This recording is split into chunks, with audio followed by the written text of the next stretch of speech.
Hey, experts listeners. I want to key you into something that we do very special here at Ops Experts Club, and that's a masterclass. We have a free masterclass called Foundations That Scale. And the great thing about this masterclass is it's for operation professionals who are growing businesses. One of the most dangerous things you can do as an operator is grow businesses on a foundations that's not stable. So in this particular masterclass, we take apart all of the inside pieces of your team, your tech, and how they're using time. And we make sure that you're building on a foundation that's stable. So if you want to check out a great masterclass completely for free, go to foundationsthatscale.com. We'll see you there. Welcome to the Ops Experts Club with Aaron, Taryn, and Savannah. This podcast will take you behind the scenes of some of the finer details of multi-million-dollar companies. These ops experts have dealt with operations for scaling companies and well-established businesses with anywhere from small to large teams. If you've ever been deep into the details of a major company, then you know how much it takes, and these conversations are just for you. Welcome to the Ops Experts Club podcast. Ops Experts Club, we are back. Good to see everybody. Taryn, Savannah, beautiful day today. How's your day going? Swimmingly. Oh, swimming is swimming. Is it whalingly? I mean, your whale emojis are my favorite, Taryn. I'm not gonna lie. Yeah, I mean, I like to make a splash, Oh no, bad dad jokes to start off Ops Experts Club. That's gonna downgrade our ratings, brother. You gotta save that till mid-show. True. Wow, I'm so sorry. Off script already. Savannah, how's your day? Good. It's sunny here.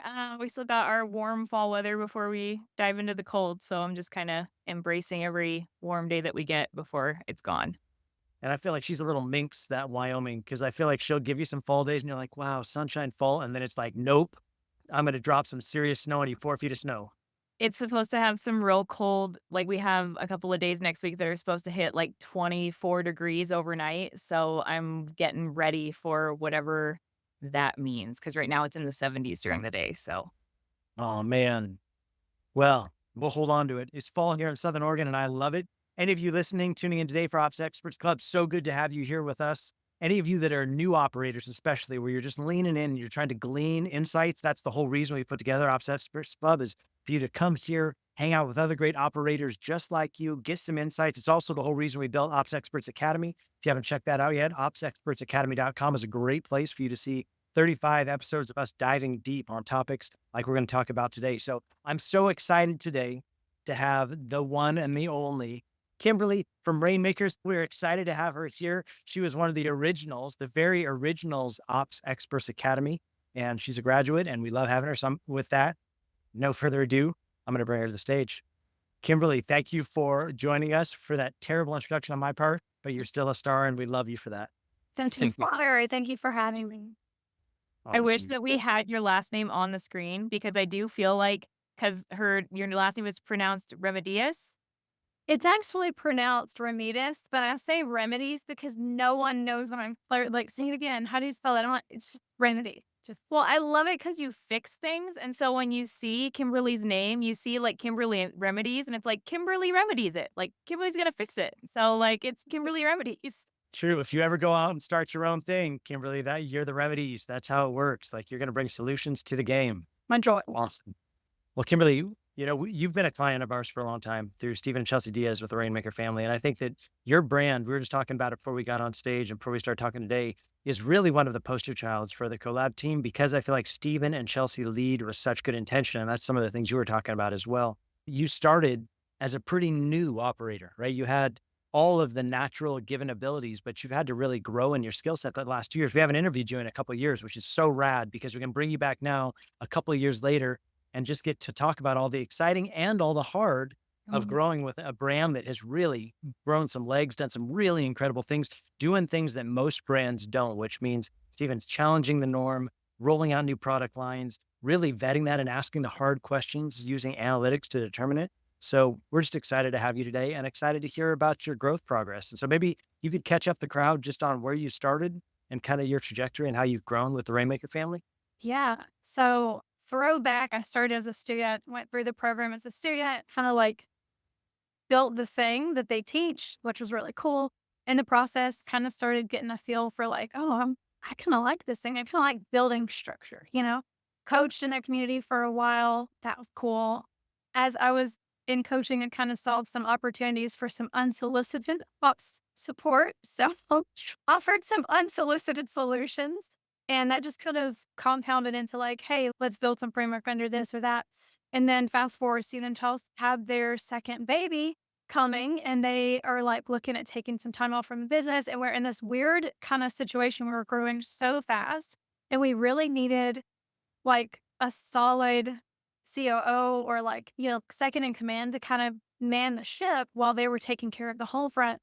And that was really when Erin and I started working together. And to be honest, like I loved it. I loved building teams. I loved building systems, but there was so much I didn't know. And my heart wanted to serve the company that I loved. It wanted to serve the moms that we support with our education products, but I just didn't know that I had what it would take to do that. And so you guys really stepped in and came in to help like bridge that gap for us in about 18 months. So for anyone listening, we worked together for about 18 months.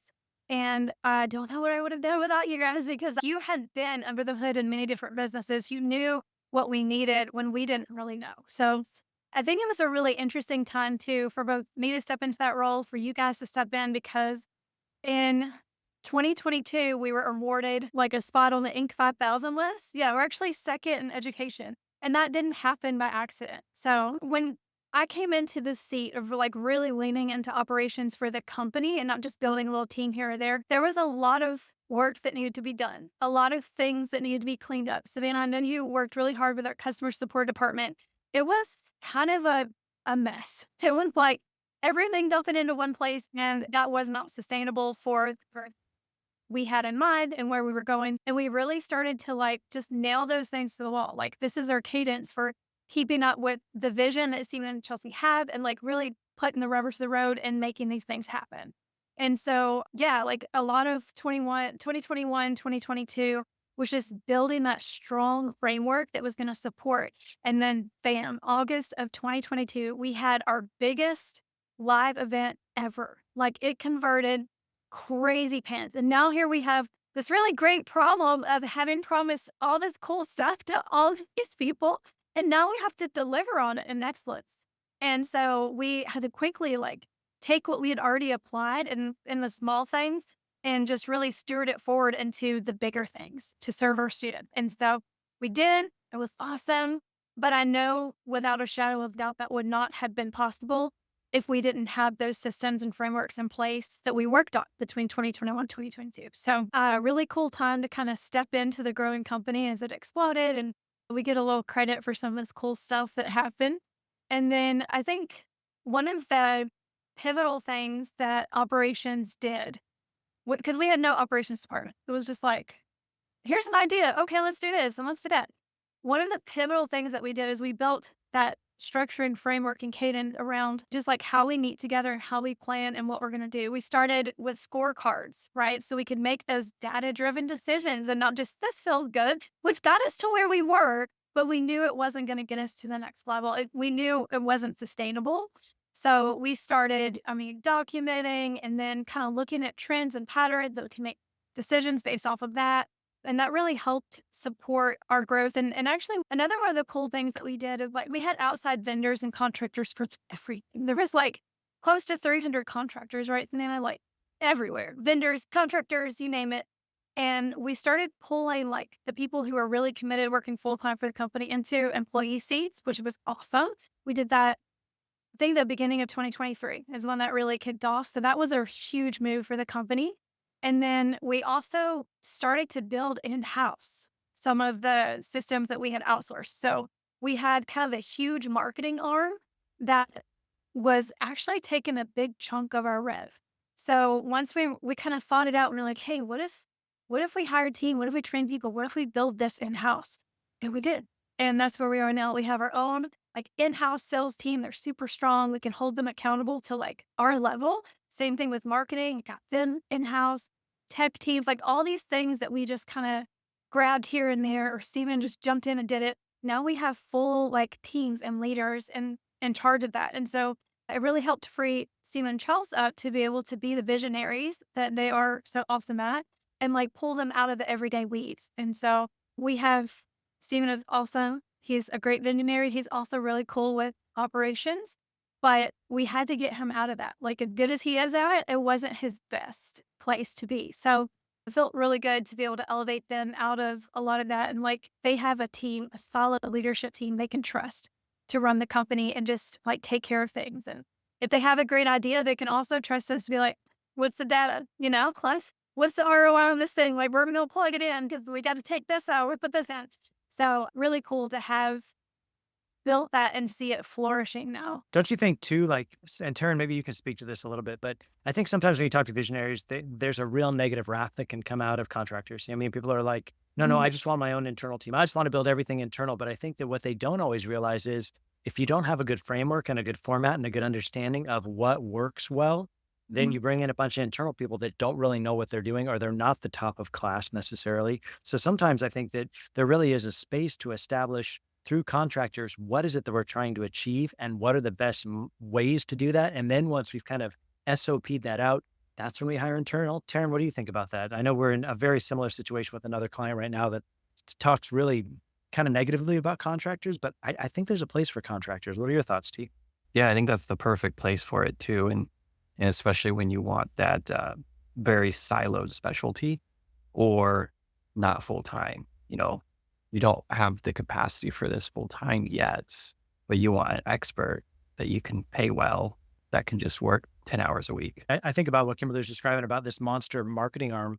And I think that the vendor that she's talking about is a great dude, has a great brand, does amazing lift, and really grew the main Rainmaker team. But there does come a spot where every business, once they've seen that patterned and they've seen that work well, it's only makes sense to cut out contractors and bring it internal. It only makes sense to say, hey, thank you for serving us so well. You made a great compensation for those years that you worked with us like that. And now we're going to bring it in-house. And Kimberly, I think that's one of the things I've watched Rainmaker do really well is contractors are used for a very specific purpose. And that's, let's get it down to mastery. And then once we have it in mastery, let's SOP exactly what's been done. And then let's reverse engineer it and bring that internal, but then execute the same SOP. Because I think the biggest danger it can be is I'm going to cut loose my contractors. I'm going to hire a bunch of VAs to think that they're going to replace these badass contractors I've been having at a part-time responsibility load, and then expect them to be able to do a lift that's not their jam. Like Kimberly, you use a lot of VAs, and maybe you could speak to that. Like, where's the spot that you use VAs? Where's the spot that you actually hire maybe a little bit higher level of an internal team, and maybe how those things work out? Yeah, it's very simple. If you don't know what you're doing, contractor. So find someone who's doing it really well. They got great reviews. Maybe there are some people in the space, some other companies that that use that vendor and they've seen good results. Go get them, plug them in, let them do their thing and learn and be thinking about like, what would this process look like if we did bring it internally? And it may not make sense. Like there are still some things that we're going to outsource, like social media and stuff that like, we're not at a place where it makes sense right now. So yeah, if you don't know what you're doing, go find someone who does, leverage their skills. It's worth what you're paying for like a vendor or contractor because it removes so much risk. And also you can get rid of a vendor or contractor a lot easier. You can get rid of an employee. So that's to be noted too. If it doesn't work out, like, hey, you have a contract, it didn't line up, can you ever met? Peace, that's it. Whereas if you have someone that's more internal, then you are committed to developing them as an employee or as a team member. Like you are so much more committed to that, where that's where it comes in. Like you really know what you're doing. Like Steven is excellent in marketing, right? Like copy, language, things like that. So even still, when we had this marketing team that came in, and again, they get a ton of kudos because they really helped us take the company to the next level. But Steven did all the copy still. Because he has that brand voice. He's brilliant when it comes to like communicating really complex things in a simple way and just getting your attention. But it wasn't until, probably last year that we hired a copywriter, like a full-time copywriter. And she understudied with Steven for many, many months, like 6 months. She went through a copywriting course. She also listens still to every podcast. Like she's just a sponge all the time. And it's something that like, Steven will still kind of give the final stamp of approval on things, but she's really caught it. But yeah, I mean, the company started in 2018, it was like 2023 before we hired someone to come on as our copywriter. So again, it kind of depends on what it is, but if it's your jam and what you want, then yeah, it makes sense to outsource it when you're ready. But if you don't know what you're doing, please, for the love of God, go find somebody who does. Don't rely on just thinking you can because someone else did. It's often a lot more work than it looks like in the beginning. I know, Savannah, you stuck around a lot longer. So we were 18 months with Kimberly and loved it, loved the Rainmaker team. And then it came to the point where even as us as contractors, it was a time for us to like exit and just become, Collab's whole business model is be there for the window of time they need us there. And then we're trying to set them up for best success so that we can exit and still be a resident expert for them to reach back out to if they get stuck. I know, Savannah, you stuck around, I think, longest of all of us with ongoing projects that came on. And Kimber, that was kind of your jam even there, right? Where you would get into different things and you're like, I could throw a body at this and we could muddle our way through, or we could just go back to Savannah, who was a badass and set up a lot of things for Rainmaker at the beginning. And then she's going to be able to deep dive with people on our team at Collab team, like Stephanie and other gals that can, step in to help with that. Was that kind of your mode of thinking? Is there are some things that it's still better to go back to like Origin and re-ask and engage for a limited contract amount of time? Let Savannah help come in with a lift. And maybe Savannah, you can speak to some of that too. 100%. And I'm so glad we did because Savannah can come in, rock it out. It's over with. Like I say, rock it out as a 3-month project, right? And then we're done. Like I don't have to try to train someone, incorporate them into the culture, any of that. It's just like, hey, Savannah, we got this thing on it. Okay, cool. And then she goes. Like how many touch points did we have? Like maybe a handful.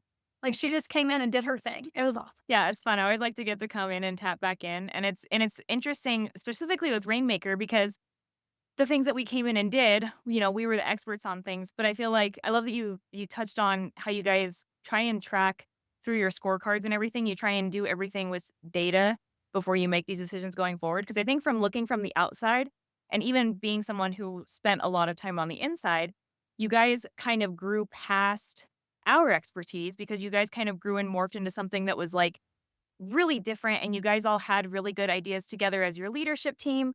And from the outside, it almost looks like, people always talk about these multimillionaire people that like they're so lucky, like they took a risk and then it's just like, and it worked out. Like, can you imagine? But like you look at what you guys have done and you can totally say that when you're looking at it from the outside.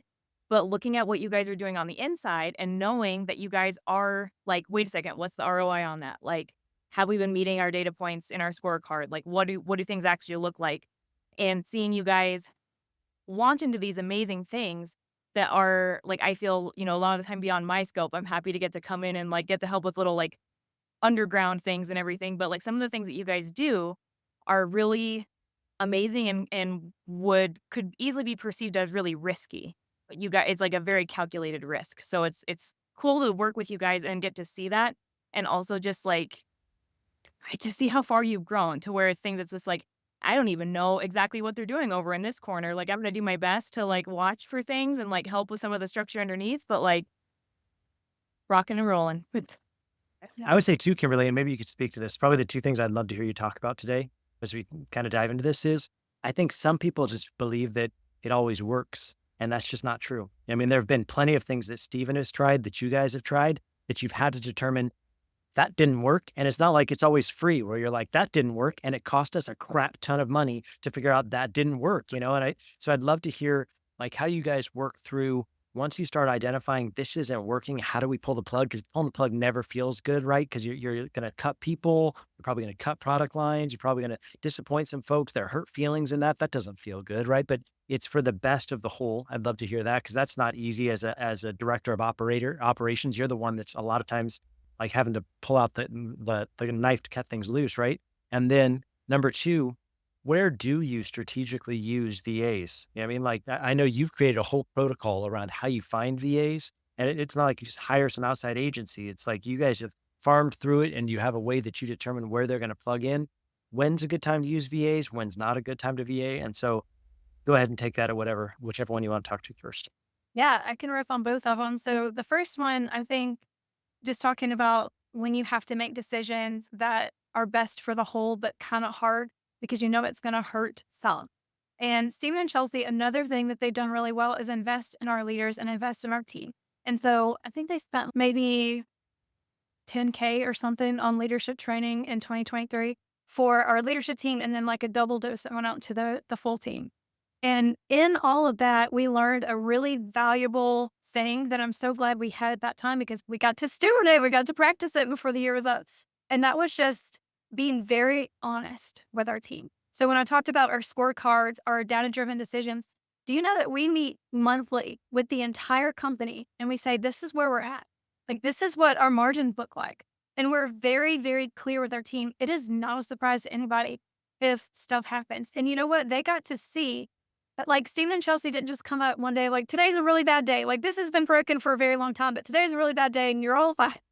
It was not like that at all. They were very honest with us of like, guys, numbers are trending this way. And here are some things that we're going to do. You know, we noticed that the Revs suck with this, like, marketing ours. We're going to build that in house. You know, like, they were very clear of like, this is a problem. Here are solutions we have. Do you have any ideas? We're open to your ideas as well.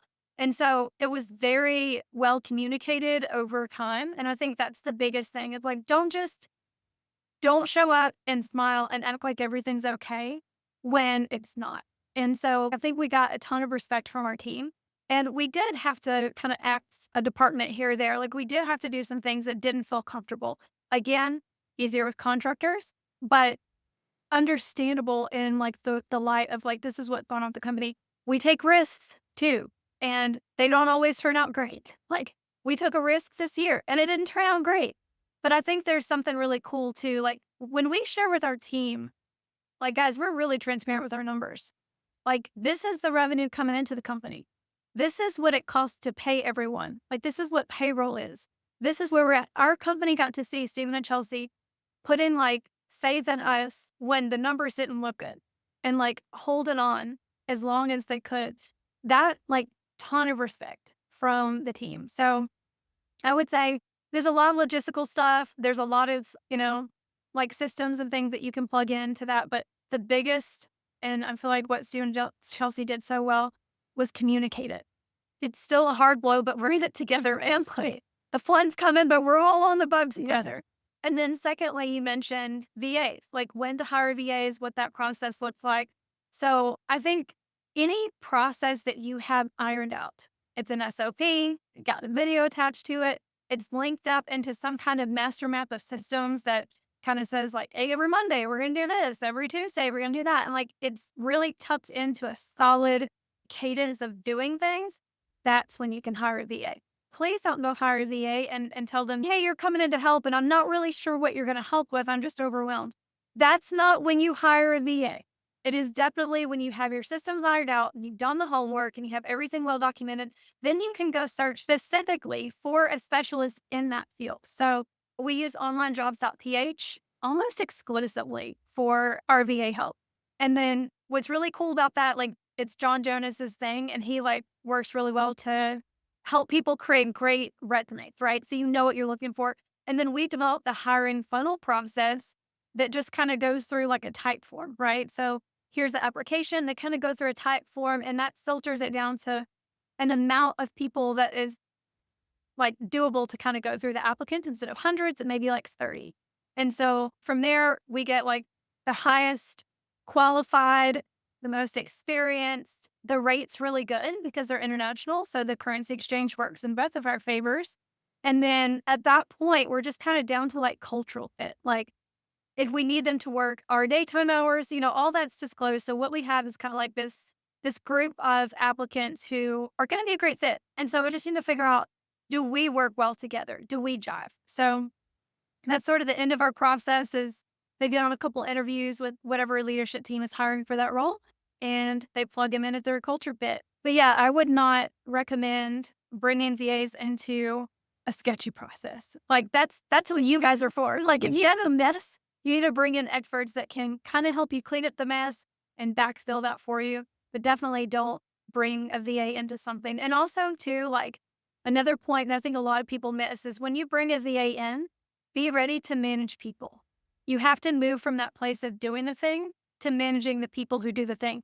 Very different skill set, very different like workload and kind of the way you think. You can't remain in the weeds and lead a team well. You can kind of 80-20 it, but for the most part, you have to make sure that there is a leader that can hold them accountable, because people who aren't held accountable will cost your company money. write that down. It's been a sticky note on my monitor for like 6 months. So they've got to be managed well. They've got to be led well. They got to come in and know what they're doing. The onboarding process needs to be clean. I know it sounds like a lot of work. And like, I'm talking everybody out of hiring VAs right now. I'm really not trying to do that.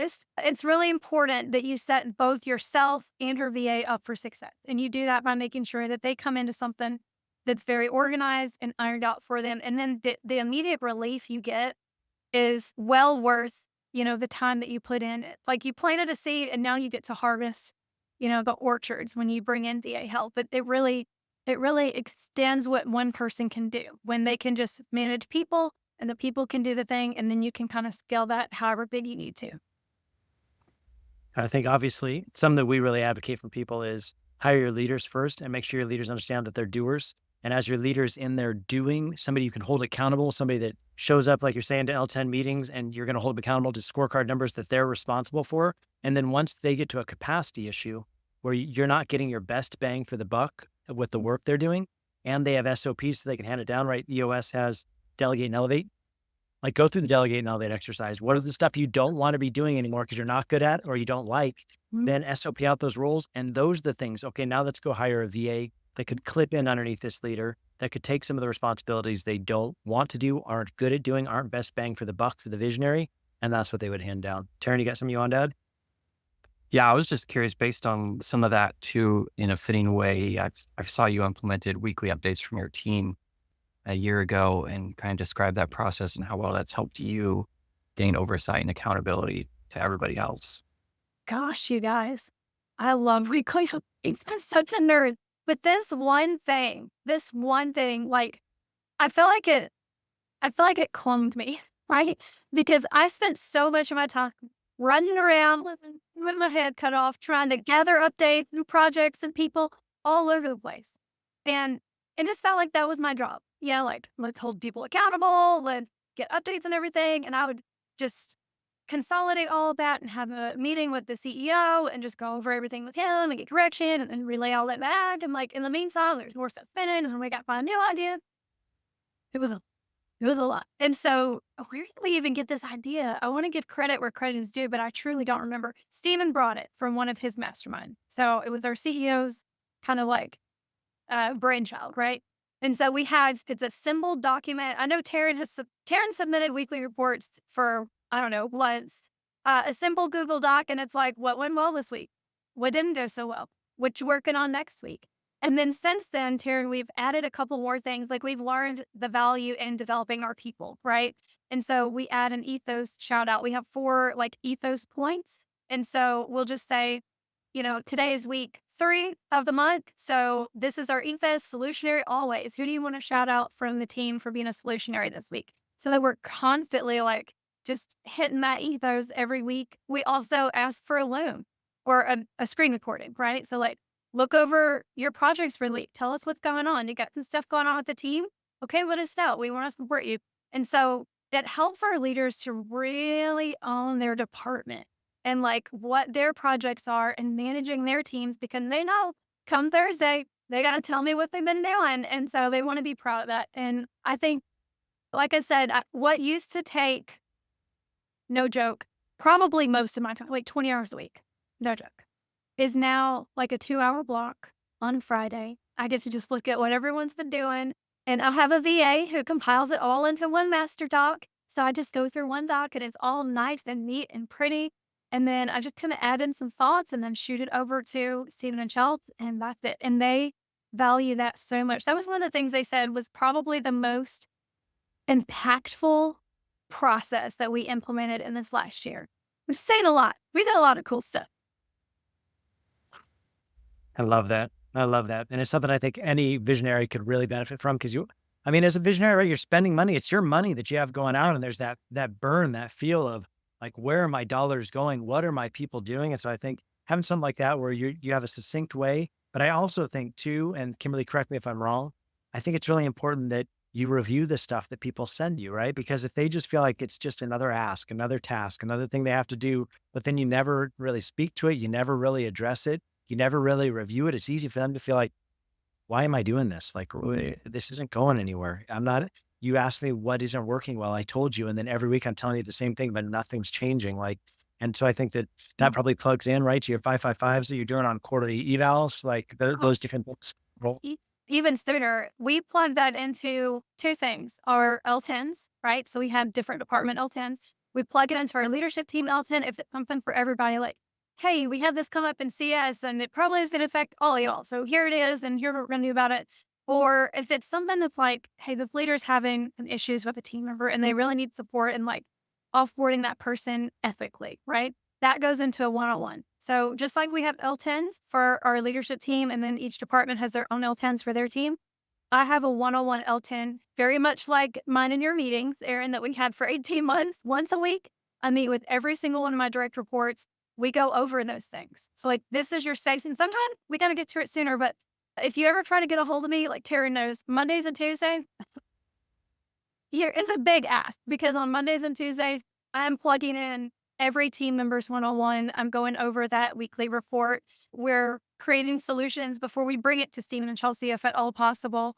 So that is, I'm glad you mentioned that, Aaron, because that's really the heartbeat of it. Like, just getting a report from your team is kind of dumb if you're not going to do anything with it. But taking the time, like actually blocking the calendar time to plug in, lean into your team, give them that kind of direction and guidance, and check on them like as a person, as a whole person. How are you doing? How can we support you? Do we need to outsource something? Do you need some help? Like, do you need to hire? You can't do that quarterly and be effective. It has to be such a cadence that things don't fall off. And so I think that's really that's the heartbeat of the weekly reporting, is that kind of application at the back end of it, where people get affirmed and they get the support that they're after. I love it. I love it. So we're at the top of the show, but I do think we have something pretty exciting coming up. Taryn Turner, you want to preface it? Because we have something pretty exciting coming up with Kimberly here. We're going to get to see her in just about a month. Yeah. Wow. Kimberly, it's coming up quick. Yeah. I think this is our fourth annual planning with the Rainmaker family. Maybe, I think fourth, right, Aaron? We're third, unless y'all did one without. Yeah. I wasn't sure if Aaron did one that first year without me. And I think I don't go anywhere without my Taryn. You know what I'm saying? Without my Taryn, I don't go anywhere. Yep. Taryn Teddy Bear. And we are in the same room again. So Aaron and I get to party again. But yeah, annual planning, really looking forward to that. It's such a great time to connect with you and your team. And even last year, doing annual planning with you guys gave us a way to improve our process with annual planning, which was even better. And now we just bring those little packs of sticky notes everywhere with us on annual planning. Yeah. So what are you looking forward to with annual planning? What's your favorite part? Annual planning is my favorite that year. It's like Christmas. Aaron can attest to this.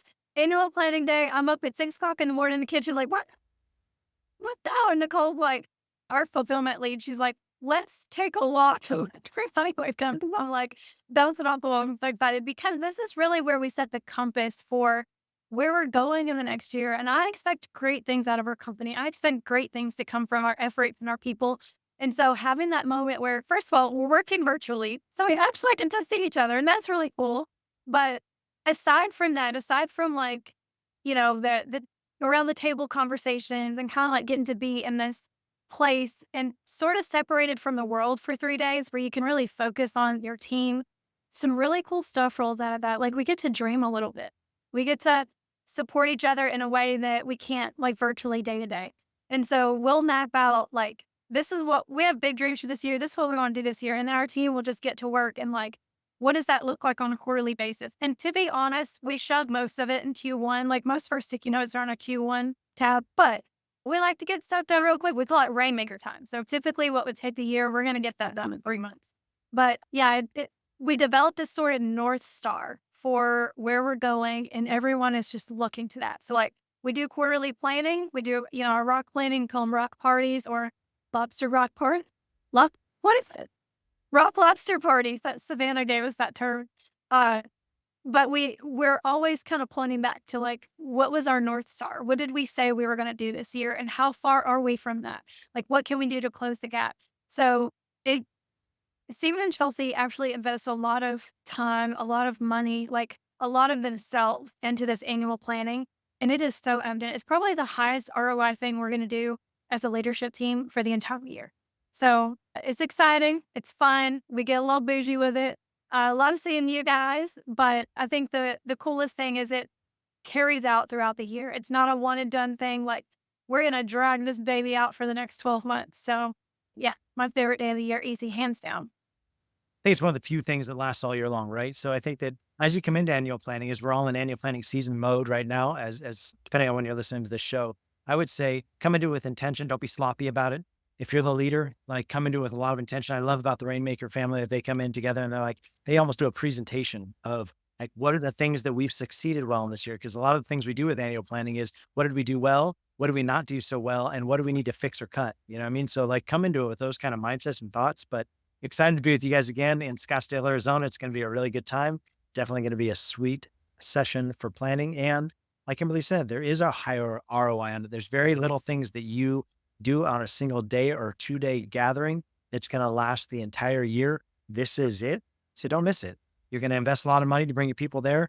Make sure you get your full bang for the buck. Kimberly, so good to talk to you. I feel like we could do 5 more shows with you on Talks We Talk today. So we'll probably knock on your door again, just so you know. We'll try and stay away from Mondays and Tuesdays moving forward because we know those are your big meeting days. But thank you so much. And just huge kudos to you. I know as an operator, sometimes it's like the unsung hero, but I've just seen such incredible growth in you as an operator from where you started to where you are today. And I think the Rainmaker family really shows just your intentionality and the way you lean in and the way that you lead with just intention and love and brilliance. So kudos to you. Thank you for being on our Ops Experts Club today. We really love having you here.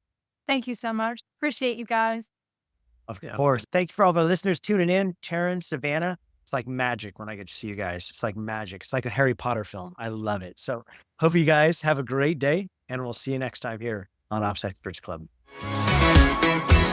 Thank you for tuning in to the Ops Experts Club podcast. New episodes available every week on Spotify, iTunes, and everywhere you listen to podcasts. If you're curious about how some of the biggest names in entrepreneurship have scaled their businesses to the next level, check out some of our best content on this topic by going to foundationsthatscale.com. You can find the link in our bio and do your part to improve as an ops expert.